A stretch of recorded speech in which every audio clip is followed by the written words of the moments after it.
covering Northern California. You're watching Action News Now, coverage you can count on. New at 6, the power of snowmelt. We show you what's stacking up in the Sierra that will generate electricity in the coming months. Plus, they're coming closer and closer to residences and really becoming less concerned with being around humans. The threat and the dangers is increasing. 7 new wolf attacks in a week in Shasta County. The sheriff pushing harder for a change in laws to keep people safe. But first, the Butte County Board of Supervisors voted to send a letter to President Donald Trump. Supervisors want to let the president know they're worried that his tariffs could negatively impact Butte County. Action News Now reporter Shasta County shows us what leaders are specifically asking for. Butte County Supervisor Todd Kimmelshoe says that some local farmers are concerned that President Trump's tariffs may hurt them. They're concerned about the tariffs and how retaliatory tariffs might affect their products, and the fact that most of the products in this area that are grown are exported. Kimmelshoe tells me that rice, almonds, and walnuts accounted for 60% of the county's $537.9 million agricultural value in 2023. That's why the Board of Supervisors is doing something about it. Since most of our products bring in income to not only the farmers but also to the county, we were concerned about it, and so we elected to send a letter to the president just asking him to possibly reconsider some of those tariffs. Kimmelshoe says a letter to President Trump will be signed Tuesday by the Board of Supervisors and sent over immediately. Reporting in Butte County, I'm Shasta County with Action News Now. The president put a pause on Mexican and Canadian tariffs until April 2nd. Both countries have promised retaliatory tariffs. Here's a live look now over Shasta County from Alert California's camera, and you can see snow on the ground, but some sun shining through, a few clouds out there in the sky. Weather's still warm, Alan. Yeah, you also saw the Watts family Christmas tree for next year, too, right there in the foreground. They're really sparse and pathetic looking. Well, let's check in with Howie. Yeah, it's been quite warm, but still snow up there, Howie. Still snow up there. We potentially could add to that snowpack, but more so rain, if anything, with our next storm, because we've been very much on the hot side. Now, we were dry for most of January. We had this recent hot streak, but you know what? It's okay. We're doing okay in terms of our rain and moisture levels. Snowpack, which I'll show in a little bit as well, we're doing fine. So we're above average in almost every single category. Now, here's a look at our future wind gusts, because as storms move in, we're going to see some breezy, windy conditions here in Northern California, valley to the higher elevations included. So look at some of these winds. So 40, 50 mile per hour winds potentially on Wednesday. Some of these higher elevations, maybe even on the stronger side. We're going to talk all about this in my full weather coming up in just a few minutes. Thanks, Howie. New at 6 here in Northern California, snowmelt means more than just water supply. It also means energy in the form of hydropower. Well, Action News Now reporter Nathan Espandula took a helicopter ride with PG&E to find out how much of the frozen power is stored in the Sierra right now.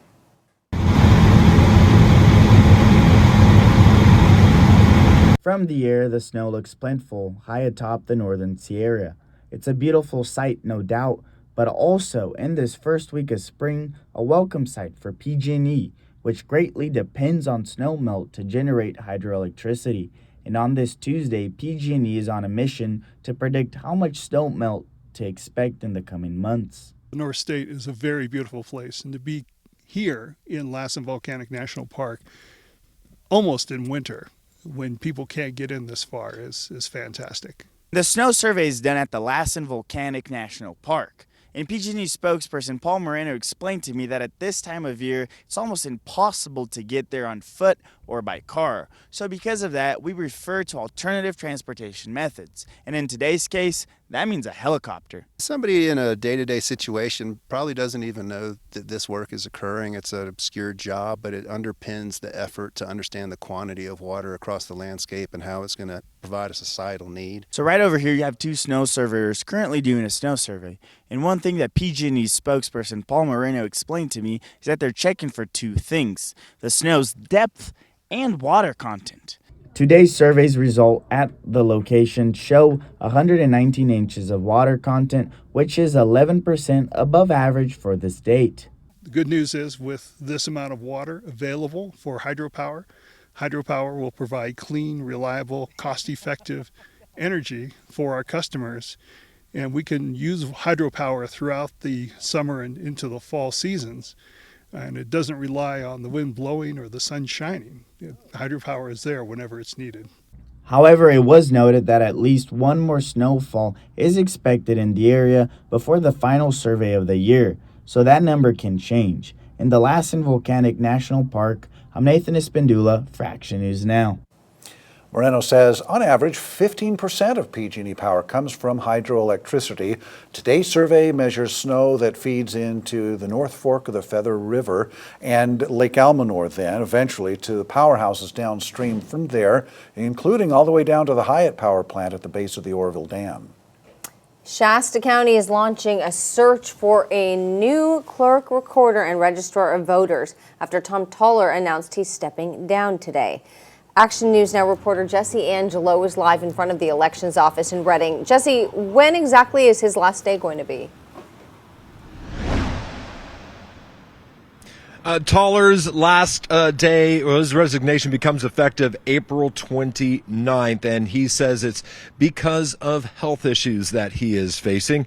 Toller was appointed to the clerk and recorder and registrar of voters position back in June of last year in a 3-2 vote by the Shasta County supervisors. And during the presidential election, he dealt with an ink overspray issue on some of the ballots caused at the county's new vote tallying system. And in February, we told you about two citizens who brought a lawsuit against him alleging elections law violations. And today, Toller announced that he delivered his resignation to the Shasta County Board of Supervisors just yesterday. In that letter, he said in part, quote, "I regret to inform you that I have been struggling with a serious illness for some months now. Based on the advice of my doctors, it has become clear to me that I cannot both focus on my health and continue to serve the citizens of Shasta County with vigor and undivided attention," unquote. We did reach out to Toller for comment, and his office said that he was not willing to go on camera out of respect for the Board of Supervisors. I was able to speak with Board Chair Kevin Cry, who told me that they're just going to now start a search for his replacement. I'll have more on that and a full interview with Chair Cry on Action News Now at 11. Live in Reading, Jesse Angelo, Action News Now. Thank you, Jesse. Toller said in his resignation letter that his goal in the next 5 weeks is to assist in an orderly transition. Today, Chico's mayor called paying for public safety needs the big elephant, with police and fire front and center in the State of the City address. Well, Mayor Casey Reynolds supported the need for not only a few fire stations, but also a new fire station, but also a new police department. She admitted these things will be extremely expensive, but said there is a long-term plan in place. She also said she's optimistic about the Chico Area Recreation and Park District's plans for a new aquatic center.